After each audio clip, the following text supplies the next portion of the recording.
My name is Bo, and at 57 years old, I never thought I would be starting over. After 30 years at the same construction company, I was suddenly unemployed. 2 years after losing my wife to cancer, I had to move in with my son Adam and his wife Melissa. I thought it was temporary until I overheard those words through the kitchen wall: "I won't feed another mouth." My own son. The boy I had sacrificed everything for. What happened next changed my life forever in ways I never could have imagined. Before I tell you what happened next, let me know where you're watching from and hit that subscribe button. What my son did next changed everything, and the lesson I learned might just help you through your own family struggles. I spent 30 years with Riverside Construction. 30 years of early mornings, late nights, working weekends, and missing holidays. I started as a laborer and worked my way up to site manager. That company was my life, especially after my first wife, Marie, passed away, when our son Adam was only 10 years old. Those years raising Adam alone were the hardest of my life. I would wake up at 4:30 in the morning, pack his lunch, get him ready for school, drop him off with the neighbor until the bus came, then work a full day at the construction site. 3 evenings a week, I would pick up shifts at the local hardware store just to make ends meet. There were nights I skipped dinner so Adam could have seconds. There were winters I wore the same threadbare coat so he could have a new one. Not once did I take a vacation. Not once did I put myself first. "Dad, why do you work so much?" Adam asked me once when he was about 12. We were sitting at our small kitchen table eating spaghetti for the third time that week, because it was cheap and filled his growing body. "Because that is what fathers do," I told him. "We work hard so our children can have better lives than we did." And I meant it. Every blister, every aching muscle, every missed ball game was worth it when I watched Adam graduate high school, then college. I still remember the lump in my throat when he got his business degree. No one in my family had ever finished college before. I had done that. I had broken the cycle. Adam went into finance and quickly moved up. He met Melissa at his firm, and they married 2 years ago. She was beautiful, smart, and from what I could tell, kind. They bought a lovely 4-bedroom house in the suburbs with a big backyard and talked about filling it with children. I was so proud. My boy had done it. He had the life I always wanted for him.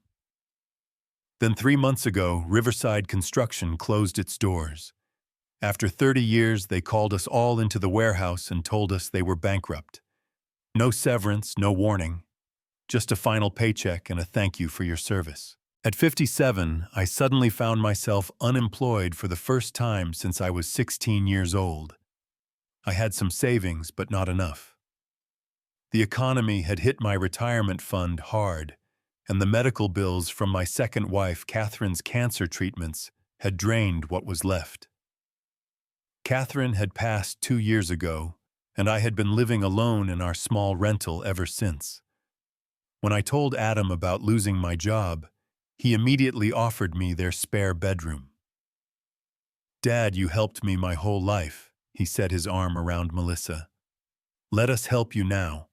Stay with us until you find something new." I was reluctant, but grateful. The rental market had exploded, and my lease was ending that month anyway.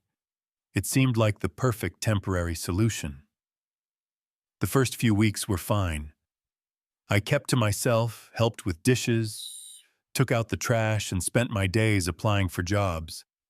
But the construction industry had changed. Everything was digital now. Applications were online, communications were by email, and all the younger managers knew computer programs I had never heard of. "We are looking for someone with experience in the latest project management software," one interviewer told me, not even bothering to look up from my resume. "I can learn," I assured him. He finally looked up, his eyes taking in my gray hair and weathered face. "We need someone who can hit the ground running, Mr. Turner."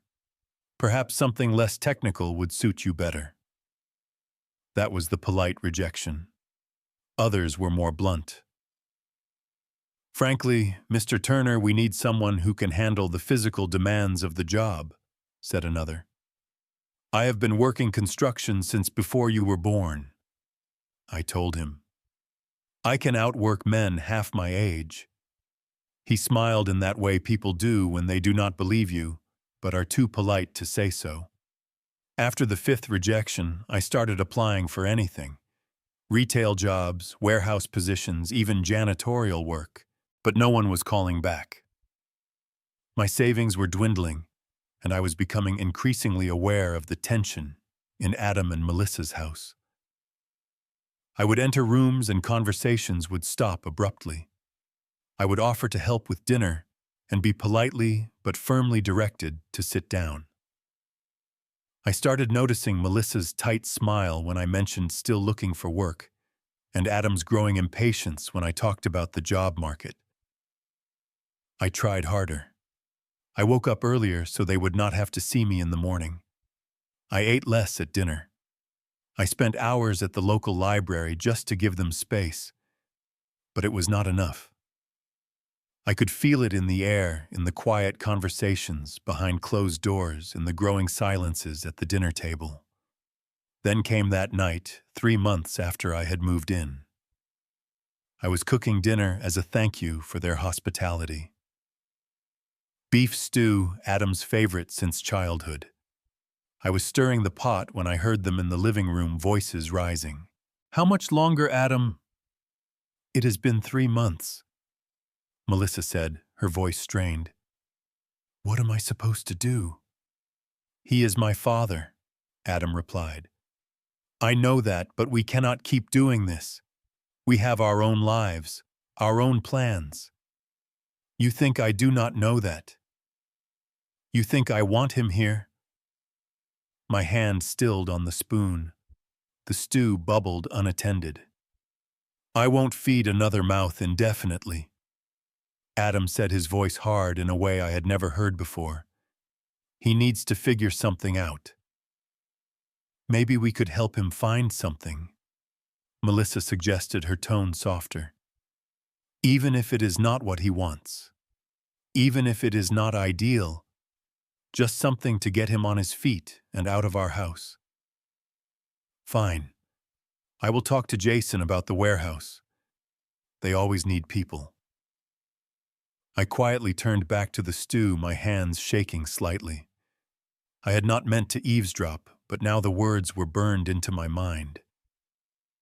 I won't feed another mouth. My son. My boy. The child I had gone hungry for. That night at dinner I smiled and served the stew and pretended I had not heard a thing. Adam complimented the meal, and Melissa asked about my day with what seemed like genuine interest. But now I could see what I had been missing. The slight tension around Adam's eyes. The way Melissa's smile never quite reached her eyes. The careful way they talked around certain subjects. Later in the guest bedroom that had become mine, I sat on the edge of the bed and looked at an old photograph of Adam as a child. Gap-toothed and grinning, sitting on my shoulders at the state fair. One of the few days I had taken off work. I had spent a week's worth of grocery money on that day, but the look on his face had been worth it. I remembered the winter I sold my father's watch to pay for Adam's college application fees. The nights I skipped doctor's appointments because the co-pays were too expensive the same month Adam needed new school clothes. The time I worked through pneumonia because taking time off meant no Christmas presents under the tree. I won't feed another mouth. I tucked the photo away and turned out the light, lying awake in the dark for hours. The next morning, Adam approached me with a smile that did not quite meet his eyes. Dad, good news. My friend Jason owns that warehouse across town, and he needs people. I put in a good word for you, and you start Monday. That is wonderful, I said, matching his fake enthusiasm with my own. Thank you, son. No problem. It is not construction management, But it is something right, a stepping stone.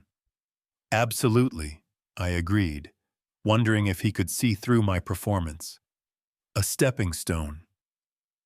Later that day, I called my old friend Gerald. We had worked together at Riverside for 20 years before he retired. A warehouse job. At your age, with your experience, Gerald sounded outraged on my behalf. Bo, you were managing million-dollar projects.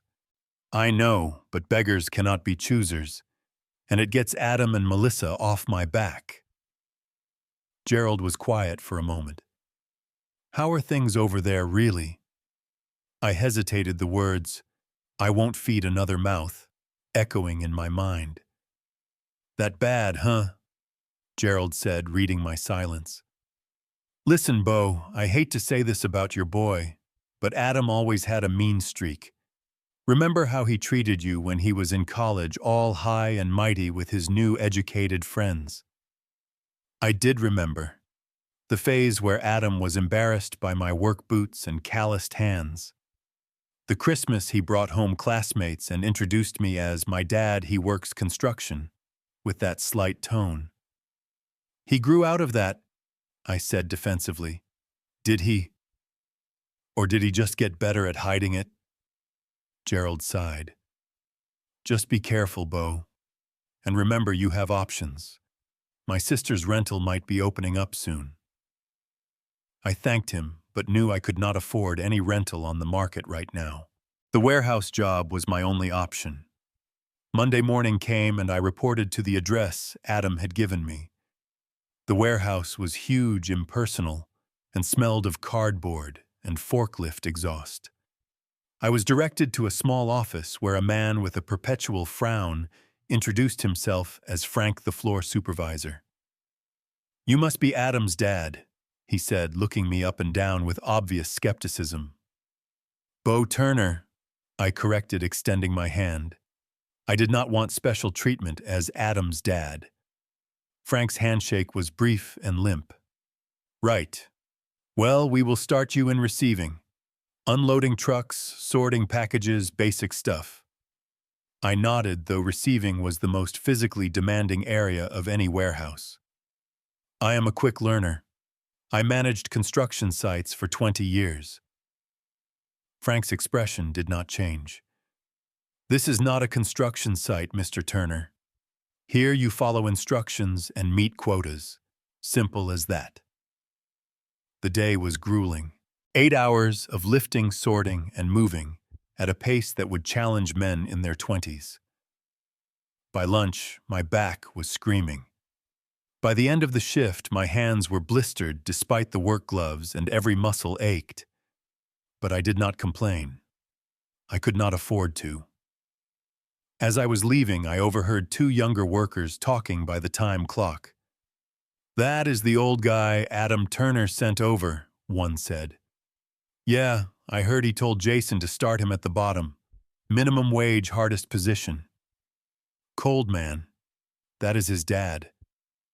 Business is business, I guess. I kept walking, pretending not to hear. Minimum wage. The hardest position. Deliberately. The next few weeks fell into a painful pattern. Wake up before Adam and Melissa work the punishing warehouse shift, return home to awkward dinners and mounting tension. The physical toll was immense. My hands developed calluses on top of calluses. My back spasmed at night. My knees swelled to the point where climbing the stairs to the guest room became an exercise in hiding pain. But I persevered. I had worked hard jobs before. I had endured for Adam once, and I would do it again for myself. A month into the job, I was taking a short break, stretching my back by the water cooler when Frank approached me. Turner, you are actually keeping up. He said, something like reluctant respect in his voice. Told you I could handle it? I replied. Frank hesitated, then lowered his voice. Listen. With your experience, you should be in operations, not killing yourself in receiving. Did you know Jason paid Adam a placement fee for bringing you in? I froze mid-stretch. A what? A finder's fee.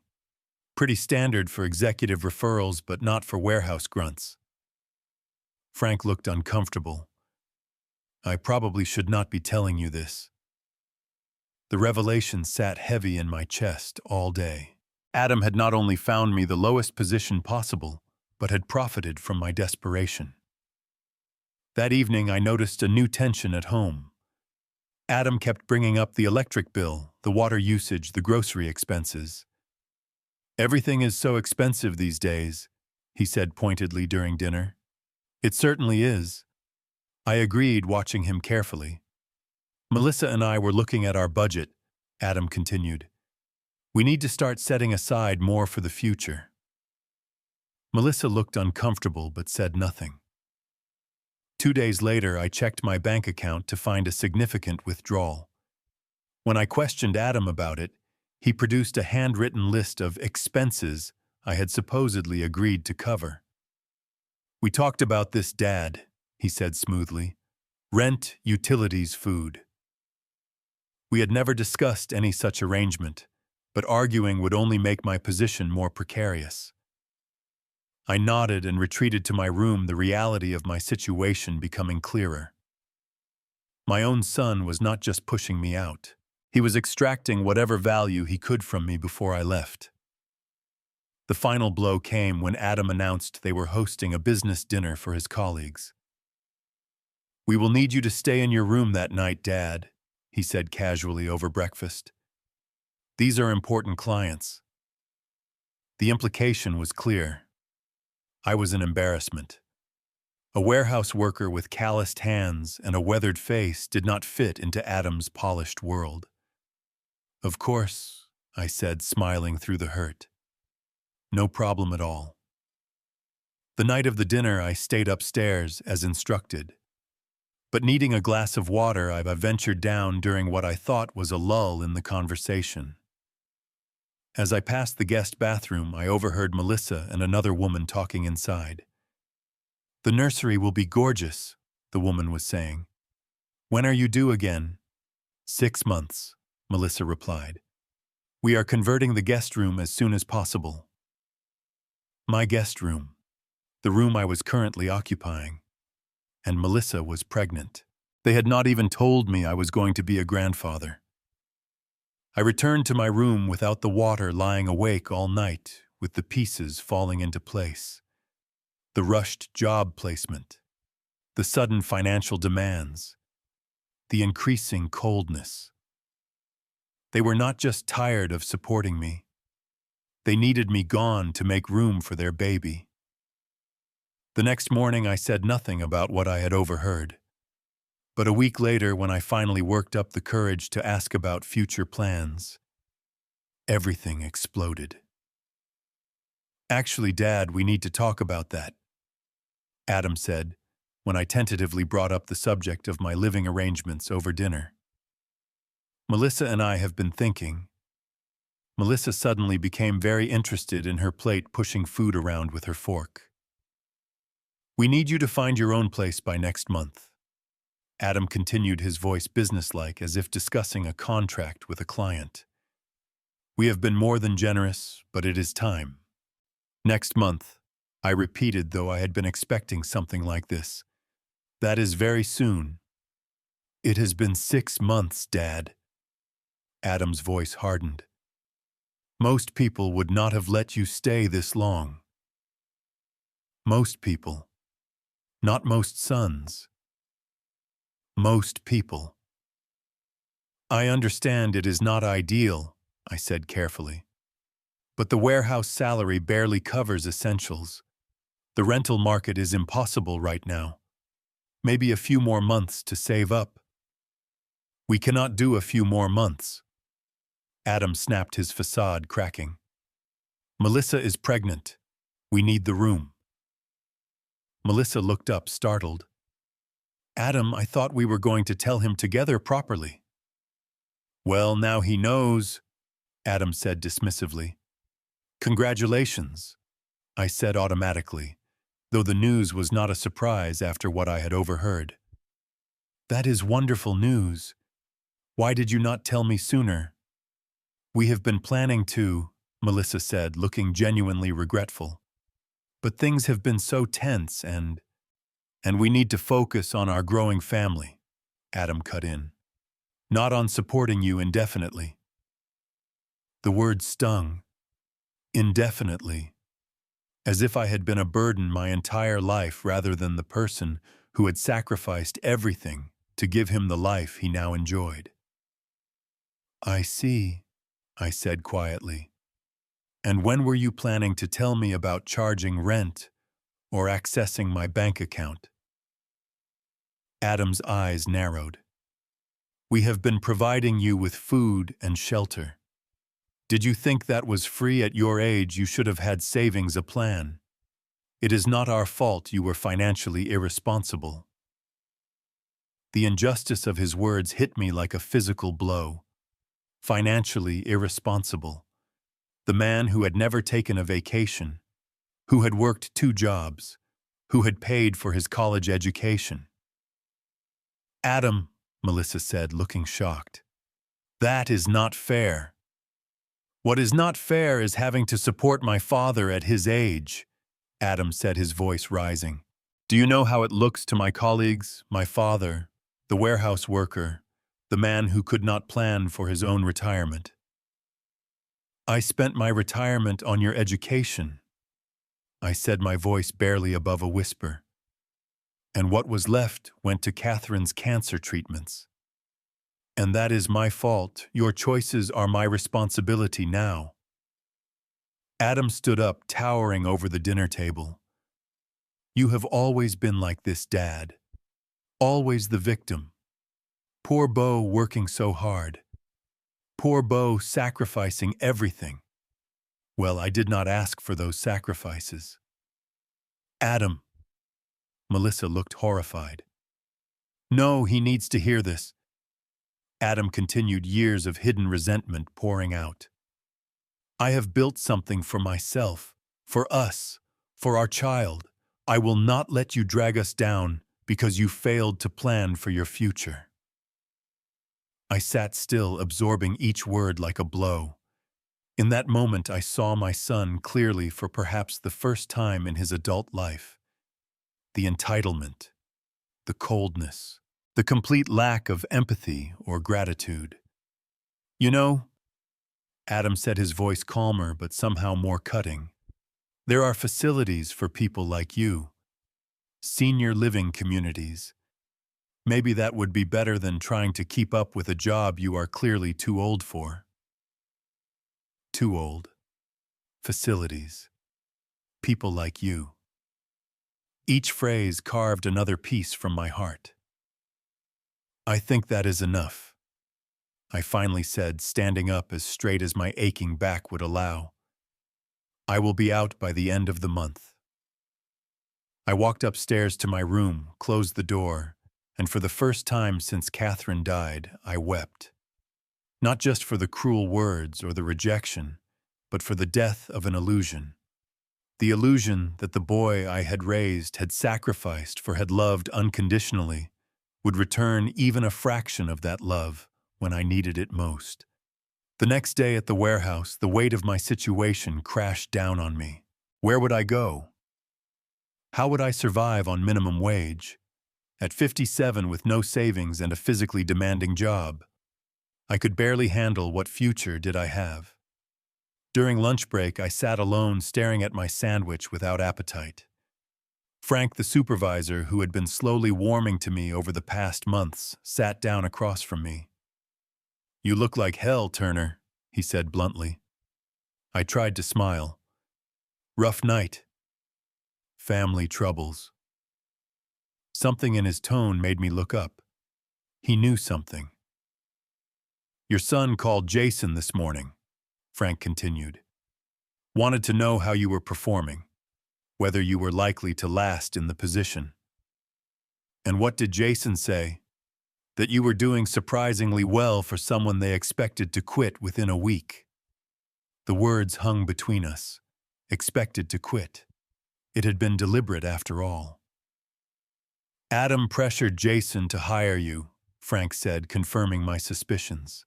But he made it clear the job should be difficult enough that you would want to leave the area, find something elsewhere. The final piece clicked into place.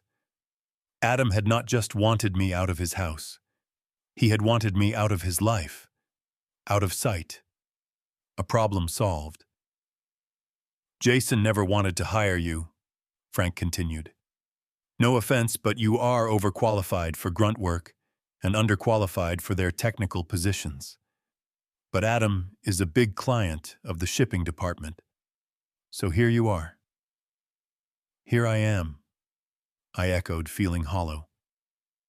Frank hesitated, then added, I have a spare room above my garage. Nothing fancy, but it is yours if you need it, until you figure something out. I looked at this man, this near stranger, who was offering more kindness than my own son. Why would you do that? Frank shrugged. My old man was a lot like you. Worked himself to death for ungrateful kids. Someone should have helped him. I can help you. That night, I returned to Adam and Melissa's house and quietly packed my few belongings. When Adam returned from work, I told him I had found an apartment and would be moving out that weekend. Well, that is a relief, he said, not bothering to hide his satisfaction. Where is it? Across town, I said vaguely. Nothing special, but it is mine. Adam nodded, already losing interest. Good. That is good, Dad. As I carried my suitcase down the stairs the following Saturday, Melissa approached me while Adam was in the shower. I am sorry about all this, she said, her hand resting on her still flat stomach. I tried to talk to him, but it is not your fault. I assured her, though part of me wondered how hard she had really tried. Take care of my grandchild. You will visit, right? She asked, but the question lacked conviction. We both knew the answer. Of course, I lied, and we left it at that. Frank's garage apartment was small but clean, a single room with a bathroom kitchenette and a view of his backyard. He refused to take more than a token amount for rent, insisting that having someone watch the property when he visited his sister in Florida was payment enough. Just until you get back on your feet, he insisted. But getting back on my feet seemed an impossible task. The warehouse job barely covered essentials, and at my age, prospects were limited.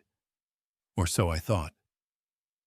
A week after moving in, Frank invited me to a barbecue in his backyard. There I met his brother Sam, who owned a mid-sized construction company specializing in commercial renovations.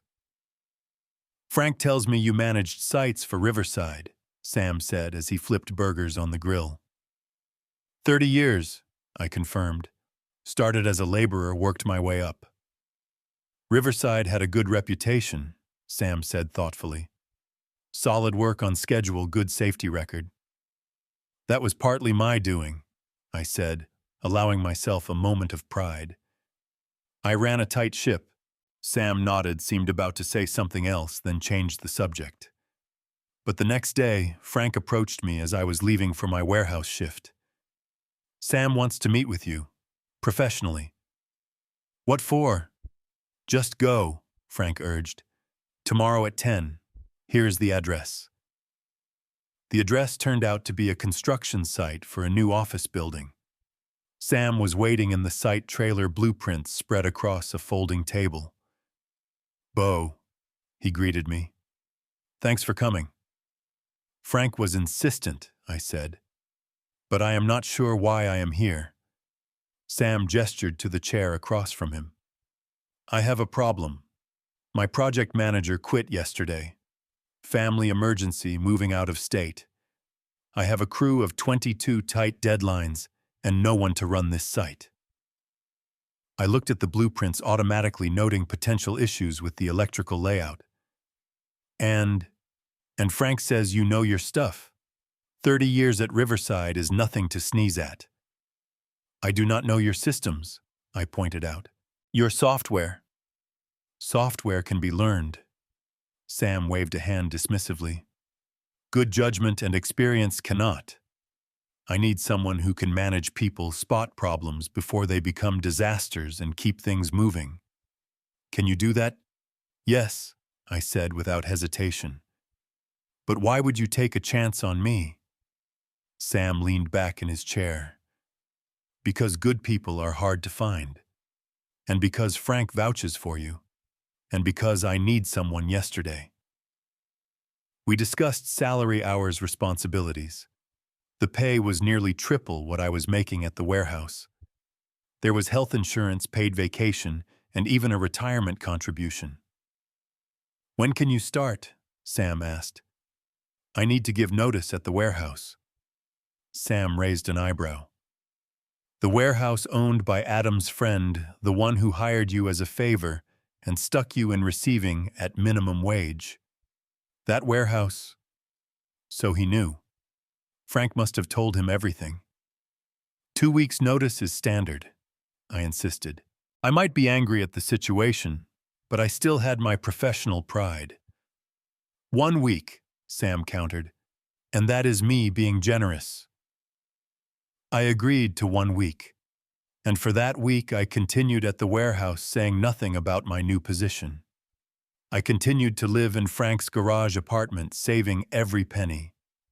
I met with a lawyer named Patricia that Frank recommended, who listened to my story with growing concern.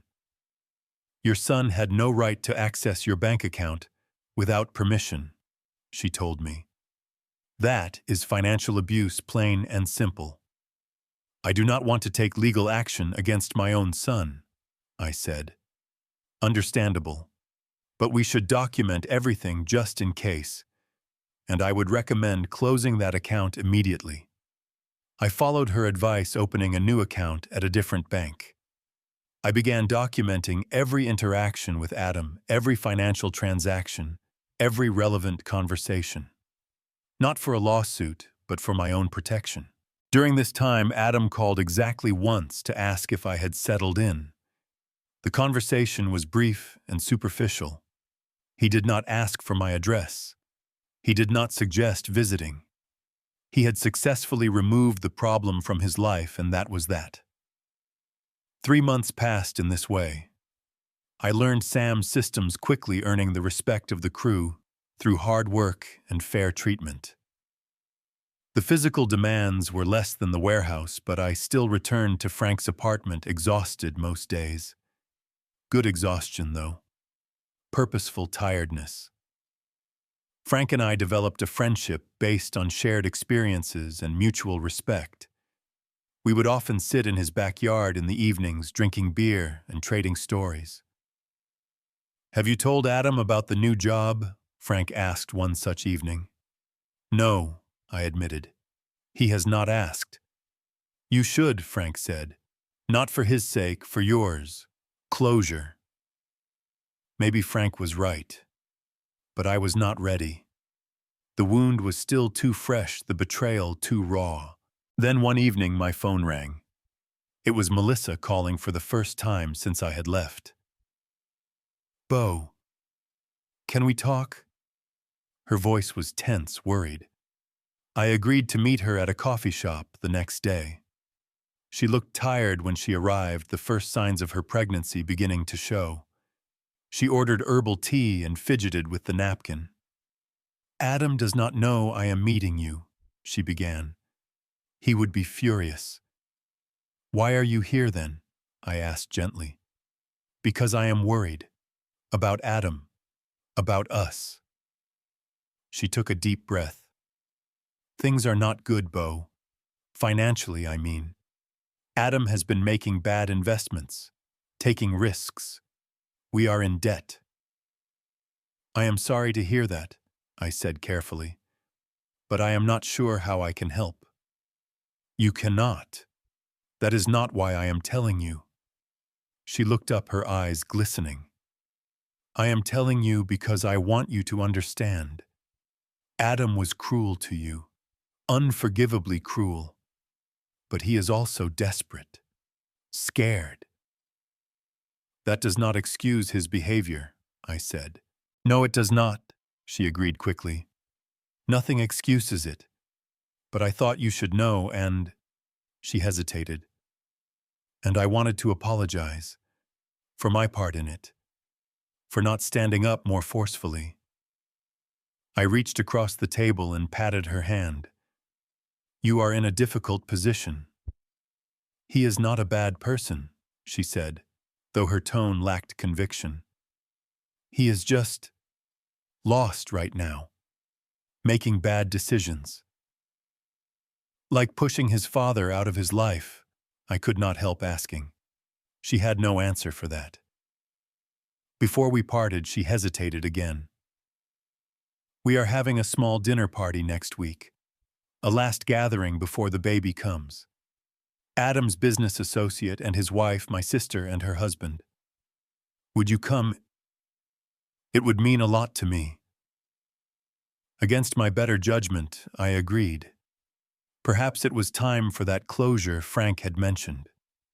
When I told Frank about the invitation, he raised his eyebrows. Are you sure that is a good idea? Probably not, I admitted, but I need to face him on my terms, not his. Frank considered this. Want some backup Sam and I could swing by toward the end. Say we were in the neighborhood. The offer touched me deeply. I might take you up on that. The night of the dinner party arrived, and I found myself standing on the doorstep of the house I had been ejected from 3 months earlier. I had dressed carefully in new clothes purchased with my project manager's salary. Nothing flashy, but quality pieces that fit well. Melissa answered the door relief washing over her face. You came. Thank you. Adam's reaction to seeing me was less welcoming. Surprise followed quickly by poorly concealed annoyance. Dad, he said stiffly. Glad you could make it. The other guests arrived and dinner began. Adam played the gracious host, charming and attentive to everyone but me. He spoke about their plans for the nursery, their excitement about the baby, their future projects. Several times he made pointed references to family responsibility and proper planning, glancing my way as he did so. As dessert was being served, Adam raised his glass. A toast to family, to future, and to doing what is best for everyone even when it is difficult. The smug self-righteousness in his tone was unmistakable. In his narrative, he was the responsible one who had made the tough but necessary decision to cut off his burdensome father. The hero of his own story. Just as I was contemplating how to make a graceful exit, the doorbell rang. Melissa, looking confused, went to answer it. Sorry to interrupt, came Sam's booming voice from the hallway. Frank said Bo was here and we were in the neighborhood. Hope you do not mind us crashing for a minute. Frank and Sam entered the dining room, both dressed in business casual attire, looking completely at ease. You must be Adam, Sam said, extending his hand to my son. I have heard so much about you. I am Sam Wilson, Bo's boss over at Wilson Construction. Adam's face was a study in confusion. Boss? Oh, did Bo not mention it? Sam continued innocently. He has been my project manager for the past 3 months, running my biggest site, doing a fantastic job, I might add. Project manager, Adam repeated, looking at me with disbelief. We were lucky to get him, Sam continued cheerfully. With his experience 30 years at Riverside, he is transforming our operation. The other guests were watching with interest, now sensing the underlying tension. In fact, Sam went on, we just implemented that housing benefit we discussed, Bo, for our executive team. I nodded, playing along. Right, the apartment. Not just any apartment, Sam corrected. That luxury development on Riverside Drive. 2 bedrooms, river view, all utilities included as part of the compensation package. Quite a perk, if I do say so myself. Adam's face had gone from confusion to shock to something approaching alarm. You are a project manager at a construction company. For 3 months now, I confirmed quietly. But, the warehouse, the apartment you said you found. I gave the warehouse a week's notice as a professional courtesy, I said. And the apartment was temporary, a friend's place until I got back on my feet. The silence around the table was deafening. Melissa was the first to recover. That is wonderful news, Beau, she said, genuine pleasure in her voice. Why did you not tell us? Before I could answer, Adam cut in. So you have been lying to us, pretending to struggle while secretly landing on your feet. The audacity of his accusations stunned me. After everything he had done, he was trying to make me the villain. I never lied, I said calmly. You never asked. Not once in 3 months did you call to check how I was doing, where I was living, if I had enough to eat. You got what you wanted. I was gone. This is hardly the time or place, Adam said, looking pointedly at the other guests. I agree, I said, standing up. I should not have come. I apologize for the disruption. As I turned to leave, Melissa spoke up. No, stay, please. She turned to Adam. This needs to be addressed, Adam. What you did. What we did. It was wrong. Adam's face hardened. What I did was protect our future. Our child's future. By exploiting your father, Frank asked, his voice deceptively mild. By arranging a dead-end job designed to force him out of town, by taking money from his account without permission. You have no idea what you are talking about, Adam snapped. Actually, he does, I said quietly. Frank was my supervisor at the warehouse. He heard everything. How you pressured Jason to hire me at minimum wage. How you arranged for me to be placed in the most physically demanding position. How you collected a finder's fee for the placement. Adam's business associate was looking increasingly uncomfortable. Perhaps we should go. No, stay. Adam insisted, desperation creeping into his voice. This is just a misunderstanding. My father has always been prone to exaggeration. Is that why you accessed his bank account without permission? Melissa asked, her voice barely above a whisper. Was that a misunderstanding too? Adam stared at her, betrayal in his eyes. Whose side are you on? The side of truth, she said simply. The side of doing what is right. The room fell silent again. I looked at my son, this stranger who shared my blood, and felt a complex mixture of emotions. Anger, certainly, hurt beyond measure, but also pity. What kind of person had he become to treat his own father this way? I did not come here tonight for a confrontation, I said finally. I came because Melissa asked me to, and because I thought it was time to face things honestly. So here is the honest truth, Adam. What you did was wrong. Not just unkind or inconsiderate. Wrong. You exploited me when I was vulnerable. You lied to me. You took advantage of my trust and my love for you. Adam opened his mouth to speak, but I held up a hand. I am not finished. You may not want to hear this, but you need to. I sacrificed everything for you. Everything. Not because I had to, but because I wanted to. Because that is what love is. But love is not the same as being a doormat. It does not mean allowing yourself to be mistreated. I took a deep breath, steadying myself. I do not hate you, Adam. I probably never could. You are my son, but I do not trust you anymore. And until that changes, until you can see and acknowledge what you did, we have no relationship to rebuild. The words hung in the air, heavy with finality. Adam stood frozen, his face a mask of conflicting emotions. Then, unexpectedly, he crumpled. Like a building whose foundation had suddenly given way, he sat down hard in his chair, his head in his hands.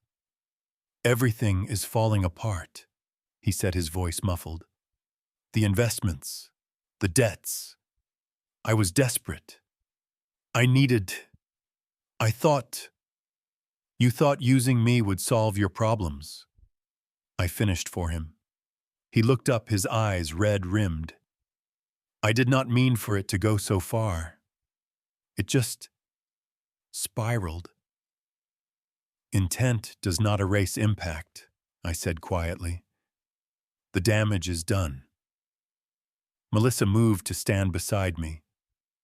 Adam needs help, Bo. Professional help. For the gambling, the financial decisions, all of it. Gambling. That explained more than it did not. Then he should get it, I said. But not from me, not now. I turned to leave Frank and Sam flanking me supportively. Dad. Adam called, his voice breaking. What do I do now? I paused at the door, not turning back. You do better, Adam. You do better. 6 months later, I sat on the balcony of my new apartment, watching the river flow below. Sam had been true to his word about the housing benefit, though the reality was somewhat less luxurious than he had implied at Adam's dinner party. Still, it was more than I had ever expected to have again. A safe, comfortable place to call my own. The construction company was thriving, and my role had expanded to overseeing multiple projects. My body still ached some mornings, the legacy of decades of physical labor, but the work was fulfilling in ways the warehouse never could have been. Frank and Sam had become true friends along with several others I had met through them. We had regular poker nights, fishing trips, and barbecues. At 57, I had somehow developed a social life more active than I had enjoyed in decades. Adam and I had limited contact. He had, according to Melissa, begun therapy and Gamblers Anonymous meetings. He had taken a leave of absence from work to address his issues. Small steps, but steps nonetheless. Melissa and I spoke more regularly. She kept me updated on the pregnancy, sent ultrasound pictures, asked advice about the nursery. It was a tentative connection, fragile but genuine. He asks about you, she told me during one phone call. He wants to apologize, but he is afraid you will not want to hear it. I am not ready yet, I admitted. Maybe someday, but not yet. She understood. The wound was still healing. When my granddaughter was born in early December, Melissa sent pictures from the hospital. A tiny pink-faced bundle with Adam's chin and Melissa's eyes. They named her Marie after my first wife. The gesture touched me deeply. Would you like to meet her? Melissa texted a week later. I hesitated, then replied, yes. We arranged to meet at a neutral location, a quiet cafe near the hospital. Melissa arrived first, the baby carrier carefully covered against the winter chill. I sat across from her, nervous in a way I had not anticipated. Would you like to hold her? Melissa asked, already lifting the sleeping infant. Marie was impossibly small in my weathered hands. Perfect in every detail, from her miniature fingernails to the soft wisp of dark hair. As I cradled her, something tight in my chest began to loosen. She is beautiful, I whispered, afraid to wake her. She has your nose, Melissa said with a small smile. Adam noticed it right away. At the mention of Adam, the familiar tension returned. Melissa noticed. He wanted to come today, she said softly. I told him to give you space. I nodded, grateful for her understanding. He is trying, Bo. Really trying. The therapy, the meetings, paying back debts. It is not easy, but he is facing it. That is good, I said, and meant it. Whatever had happened between us, I still wanted my son to heal, to be well. Will you come for Christmas? Melissa asked tentatively. Just for dinner. Marie's first Christmas. The invitation hung between us, weighted with significance. A potential first step toward something. Not forgiveness, perhaps, but acknowledgement. A willingness to begin. I will think about it, I promised. And I did think about it long and hard. I discussed it with Frank, with Sam, with the lawyer Patricia, who had become something of a friend as well. He is your son, Frank said simply. Flawed, broken in some ways, but still your son. You do not owe him forgiveness, Patricia countered. What he did was abuse, plain and simple.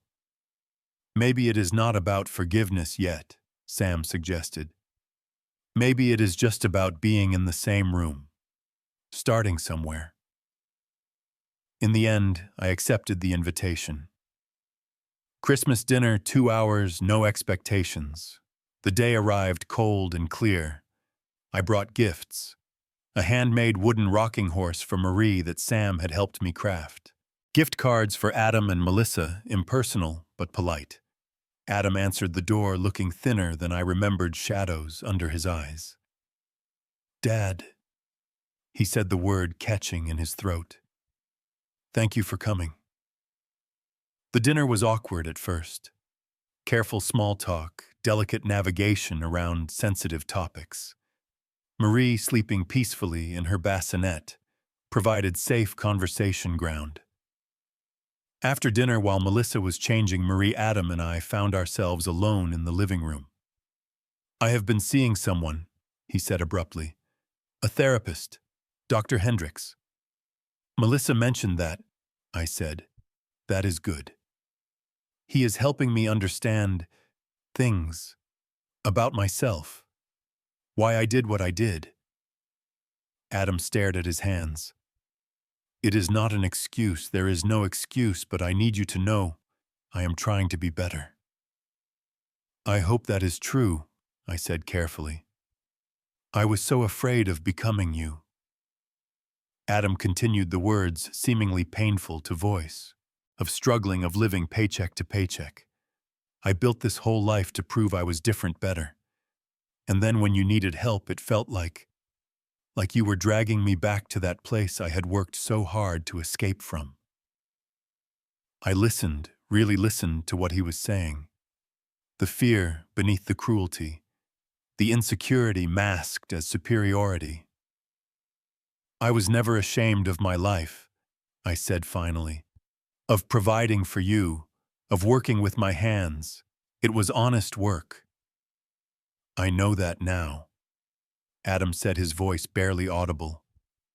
I know many things now that I wish I had known then. We sat in silence for a long moment. Can you teach me, he asked suddenly, teach you how to be a father, a good one, like you were before he trailed off. I do not want Marie to ever feel the way I made you feel. The request caught me off guard. After everything, he still saw something in me worth learning from. Being a parent is not something you can teach, I said slowly. It is something you learn by doing, by making mistakes and fixing them, by putting someone else's needs before your own, not just once, but every day. Adam nodded, accepting the non-answer for what it was. Not a rejection, but not an embrace either. A door left slightly ajar. When I left that evening, Adam walked me to my car. Will you come back? He asked. Sometime. For Marie, I said. And for Melissa. And maybe eventually for us too. It was not forgiveness. Not yet. But it was a beginning. A recognition that healing like injury takes time. That some bridges once burned can be rebuilt, but never exactly as they were before. As I drove home to my riverside apartment, I reflected on the journey of the past year.